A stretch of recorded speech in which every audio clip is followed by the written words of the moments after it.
नमस्ते बच्चों। आज हम लोग मेधा का जो 7वां पाठ है कोयल, ये कविता है जिसे सुभद्रा कुमारी चौहान ने लिखा है, उसको हम लोग करेंगे।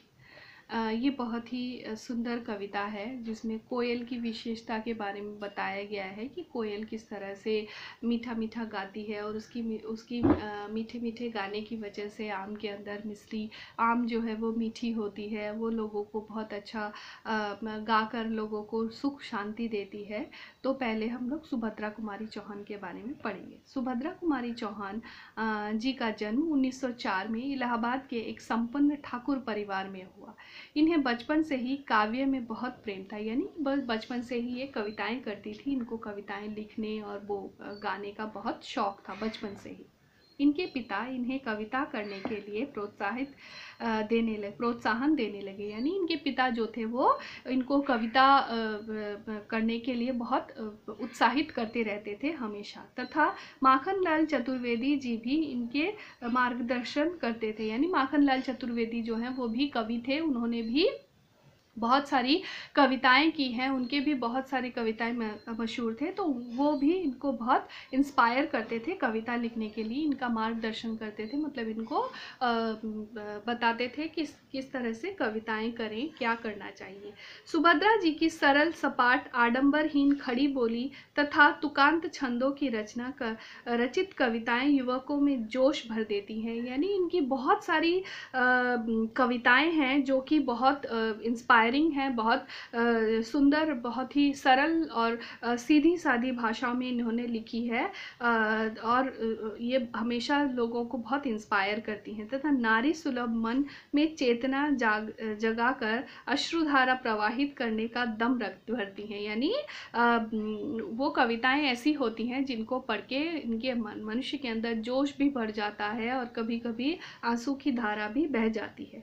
इनकी काव्य रचनाओं में अलंकार का अभाव है, साथ ही शैली में कल्पना की उड़ान भी नहीं है। इनके काव्य संग्रह मुकुल पर 1931 में साहित्य सम्मेलन प्रयाग द्वारा सक्सेरिया पुरस्कार प्रदान किया गया, यानी इनको कविताओं के लिए इनको पुरस्कार भी मिला। तो सबसे पहले इनको कविताओं के लिए 1931 में साहित्य सम्मेलन प्रयाग द्वारा सक्सेरिया पुरस्कार भी दिया गया।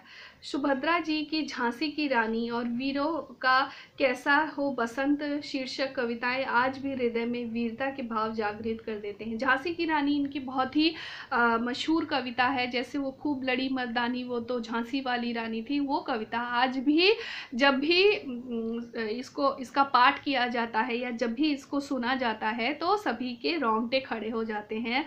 और देश के प्रति इन्होंने झांसी की रानी ने जो बलिदान किया है वो सबके सामने दिखने लगते हैं। और वीरों का कैसा हो बसंत शीर्षक की कविता भी इनकी बहुत ही वीरतापूर्ण कविता थी, जो कि सबके हृदयों में वीर भावना भर देती है, जागृत कर देती हैं। इनकी बहुत कम उम्र में ही सन 1948 में ही मोटर दुर्घटना में अकाल मृत्यु हो गई थी। अगर ये रहती तो और भी अच्छी अच्छी रचनाएं ये कर पाती। बहुत सारी कविताएं, बहुत सारी कहानियां हम इनके लिखे हुए चीज़ों को हम पढ़ पाते। तो आज हम लोग करेंगे उनकी बहुत ही प्यारी सी एक कविता कोयल, जो कि जब मैं छोटी थी तब मैंने भी पढ़ी थी। बहुत ही प्यारी सी कविता है जिसमें कोयल से वार्तालाप करती हुई कवित्री बताती है कि कोयल में को क्या क्या गुण होते हैं। उन गुणों के बारे में इस कविता में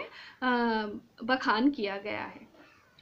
देखो कोयल काली है पर मीठी है इसकी बोली, इसने ही तो कूक कूक कर आमों में मिश्री घोली। कोयल कोयल सच बतलाओ क्या संदेशा लाई हो, बहुत दिनों के बाद आज फिर इस डाली पर आई हो।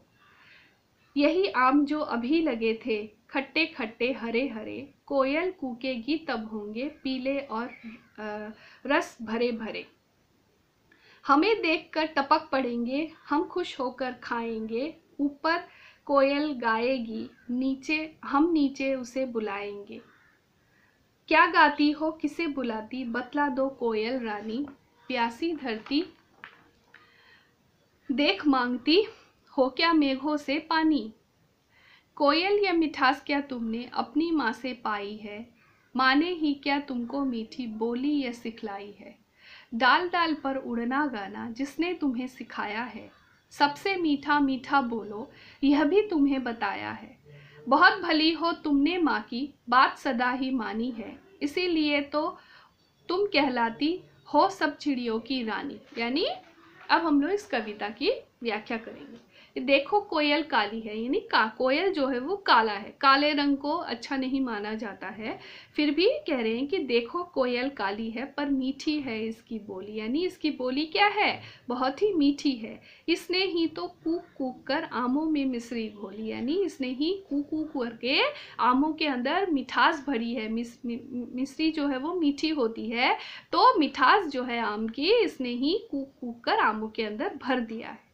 कोयल कोयल सच बतलाओ, यानी कोयल कोयल तुम सच बतलाओ हमारे लिए क्या संदेशा लेकर आई हो। बहुत दिनों के बाद, यानी बहुत दिन हो गए हैं, बहुत दिनों के बाद तुम इस डाली पर आई हो, यानी आम की डाली पर आकर बैठी हो। क्योंकि कोयल जो है वो ग्रीष्म ऋतु में आती है, जब आम लगते हैं पेड़ों पर तभी आती है, और तब आकर कू कू करके आमों में मिश्री घोलती है, अपनी आवाज़ सबको सुनाकर सबको मोहित कर लेती है। तो इसीलिए कह रहे हैं कि बहुत दिनों के बाद आज फिर इस डाली पर आई हो। यही आम जो अभी लगे थे, यानी अभी ये जो आम जो है वो लगे थे खट्टे खट्टे हरे हरे, यानी ये आम कैसे थे, खट्टे खट्टे थे और हरे हरे थे।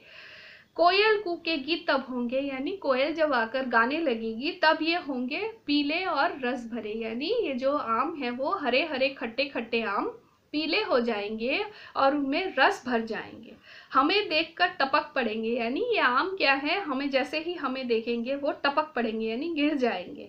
हम खुश होकर खाएंगे, यानी जब वो आम गिरेंगे हमें देखकर टपकेंगे तो हम खुश हो जाएंगे और हम उनको खाएंगे। ऊपर कोयल गाएगी हम नीचे उसे बुलाएंगे, यानी पेड़ के ऊपर बैठकर कोयल गाएगी और हम उसको नीचे आने के लिए अनुरोध करेंगे, उसे हम नीचे बुलाएंगे।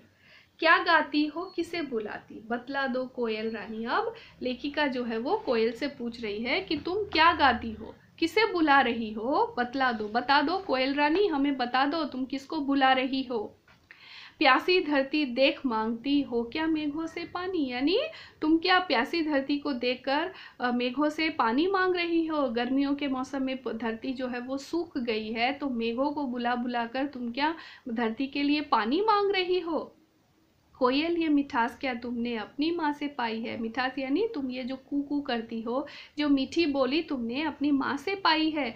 माँ ने ही क्या तुमको मीठी बोली या सिखाई है, यानी तुम्हारी ये जो मीठी मीठी बोली है, इस बोली को क्या तुम्हारी माँ ने तुमको सिखाया है। इतना मीठा गाती हो, इतना मीठा गाना सुनाती हो जिसकी वजह से आम के अंदर मिठास भर जाती है धरती, और तुम्हारी कू कू की आवाज़ से ऐसे लगता है जैसे बादल को नीचे बुला रही हो बरसात के लिए, ताकि धरती, प्यासी धरती जो है वो बरसात के पानी से थोड़ी राहत महसूस करे। तो तुम क्या इसीलिए इतना अच्छा गाती हो, इतना गाकर सबको मोहित करती हो, सबको शांति देती हो। डाल डाल पर उड़ना गाना जिसने तुम्हें सिखाया है, यानी उसको हमारे जो काम है, हमको उठना बैठना चलना फिरना हमें अपनी माँ ही सिखाती है। तो कवित्री जो है वो कोयल से पूछ रही है कि तुमको डाल डाल पर उड़ना और गाना जिसने तुम्हें सिखाया, यानी तुम्हारी माँ ने तुमको सिखाया है। सबसे मीठा मीठा बोलो यह भी तुम्हें बताया है, यानी तुम्हारी माँ ने तुमको यह भी बताया है कि कैसे तुम किस तरह से लोगों के साथ मीठी मीठी बातें करो। ये सारी चीज़ें तुम्हारी माँ ने तुमको बताई है, तो तुम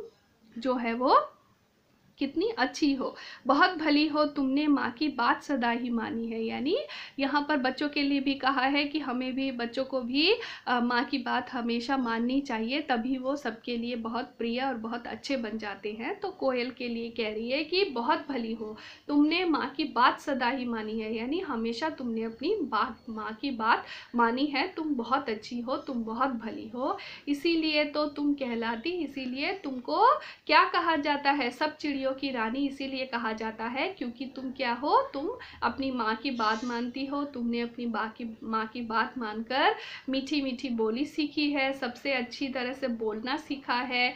आमों में तुमने इसी मीठी बोली से मिश्री घोली है, मेघों से पानी तुमने मांगा है सूखी धरती के लिए, प्यासी धरती के लिए। तो तुम बहुत अच्छी हो, इसीलिए तुमको, तुम्हारे अंदर इतने अच्छे अच्छे गुण भरे हुए हैं, तभी तुमको सब लोग प्यार करते हैं और तुम बहुत अच्छी हो, और तुम्हें इसीलिए चिड़ियों की रानी कहा गया है। ठीक है, तो ये कविता आज यहीं तक। अपना ध्यान रखना, ठीक से रहना। धन्यवाद।